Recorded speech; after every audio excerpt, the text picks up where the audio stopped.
मेरे साथ हैं आसिफ जलाल साहब, आईपीएस ऑफिसर भी हैं। सर, आप हिंद गुरु एकेडमी आए, बहुत सारे कोचिंग इंस्टीट्यूट खुले हुए हैं, लेकिन एक रणनीति होती है, क्योंकि अगर देखा जाए तो नोट्स बनाना काफ़ी इम्पोर्टेंट होता है। नोट्स बनाने के लिए सबसे अहम रणनीति क्या होनी चाहिए? देखिए, नोट्स बनाने के लिए ये है कि जो कोई जैसे किताब लें किसी भी टॉपिक पे, तो एक उसको एक किताब को चुन लें। उसको जैसे पॉलिटी है, इकॉनमी है या फिर हिस्ट्री है, तो उसका जैसे हिस्ट्री का जैसे स्पेक्ट्रम की एक किताब है मॉडर्न इंडिया, तो उसको हिस्ट्री के लिए आप ऐसे एक मास्टर बुक, ऐसे मास्टर नोट उसको मान सकते हैं। उस पर अब आपको एडिशनल कोई इन्फॉर्मेशन मिल रहा है तो वो एडिशनल इन्फॉर्मेशन को उसी में ऐड करते जाइए। चाहे आपकी कोई कॉपी हो जिसका नाम आप रखे हुए हैं कि हिस्ट्री या पॉलिटी नोट और या इकॉनमी नोट, और उस पर जो जो चीज़ नया इन्फॉर्मेशन उसके बाद मिल रहा है उसको ऐड करें, ना कि उसी चीज़ को फिर दूसरे किताब में पढ़ रहे हैं, तीसरे किताब में पढ़ रहे हैं, कोचिंग का नोट में पढ़ रहे हैं, मैगज़ीन में पढ़ रहे हैं, तो आपका जो है से टाइम जो है से वेस्ट हो रहा है। बुनियादी तौर पर जो एस्पिरेंट्स होते हैं यूपीएससी के, वो क्या गलतियाँ करते हैं इसमें? वो एक्चुअली जो है से जनरली स्टूडेंट जो है से एक ही चीज़ को 10 जगह पढ़ते हैं और उससे उनको जो है से टाइम उनका वेस्ट होता है।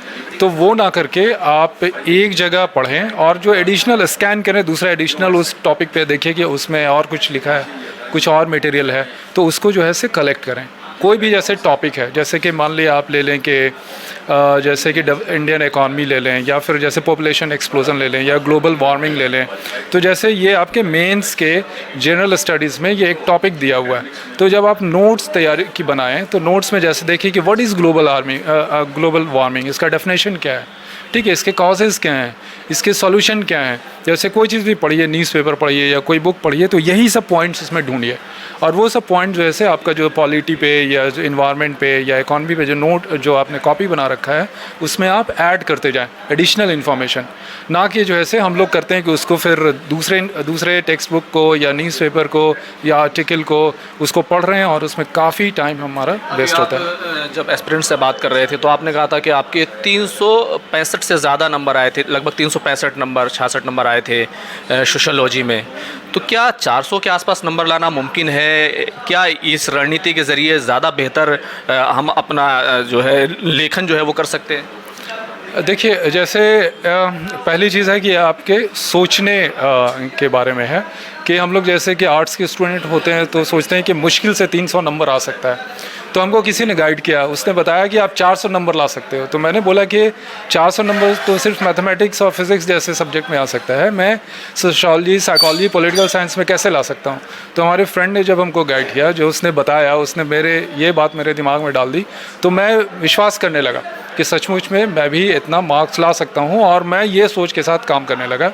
तो वो चीज़ें जब जो आप सोच रहे हैं, एक आप सोच रहे हैं कि मुझे 300 नंबर लाना है, और ये आप सोच के काम कर रहे हैं कि मुझे 400 नंबर लाना है, तो आप दोनों में जो है से काम करने के तरीके में अब एनर्जी जितना लगाएंगे, जितना फोकस होगा, जितना आप में जज्बा होगा, दोनों में अलग अलग होगा, तो दैट वर्क। दूसरा बोलने की बात है कि क्योंकि इंटरव्यू होता है, कहीं ना कहीं कम्युनिकेशंस होता है, उस पर काम करना कितना अहम है और किस तरीके से उसको किया जा सकता है? जो स्टूडेंट हैं, मैं उनको सजेस्ट करता हूँ कि जैसे कि आप जब इंटरव्यू में जाएंगे तो आपको ऐसे बोलिएगा, और किस तरह से बोलना है, आप जो है सामने देख करके बोल रहे हैं, या आपकी नज़र नीचे है, या पूरे एनर्जी से बोल रहे हैं, या फिर एकदम धीरे धीरे बोल रहे हैं, या आप बोलने के लिए वर्ड्स ढूंढ रहे हैं, तो these things matter a lot.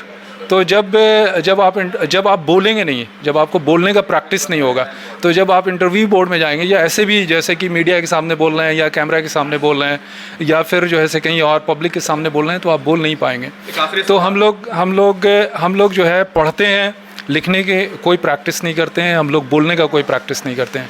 लेकिन जो है बोलना जो है, और बोलने का आर्ट और ये कला बहुत इम्पॉर्टेंट है।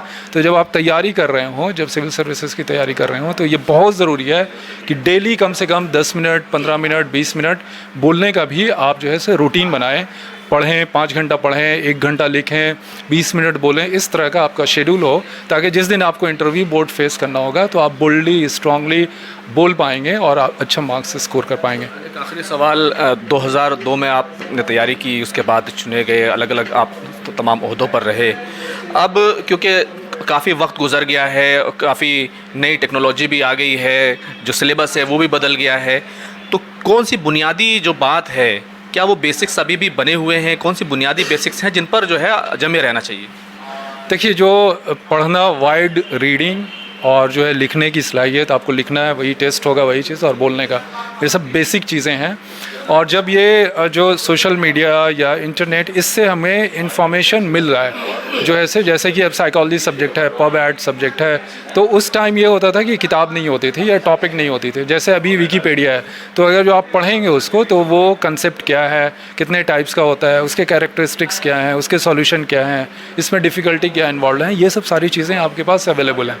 तो उन चीज़ों को उठा करके हमको जो नोट्स बनाना है उसमें हम रख सकते हैं, या किताब मार्केट में अवेलेबल है उसको ले करके हम नोट्स बना सकते हैं, और उसको जो है से फिर यूज़ कर सकते हैं, ना कि इसमें हम जो है से पूरी तरह से डिस्ट्रैक्ट हो जाएं। जो एक सिस्टम है और वो एक फेयर सिस्टम है, और जो भी जो एस्पायरेंट है, जो मेहनत करता है, उसका सिलेक्शन होता है उसमें। तो मेहनत करने की ज़रूरत है, और इंडिया एक बड़ा देश है, और इसमें सारे कास्ट, कम्युनिटी और रिलीजन और सारे लोग रहते हैं, और लोग मेहनत करते हैं, और जो काबिल होता है, जो कॉम्पिटेंट होता है, उसका सिलेक्शन होता है। बहुत बहुत शुक्रिया हमसे बातचीत करने के लिए। खुर्रम शहजाद, न्यूज़ 18 दिल्ली।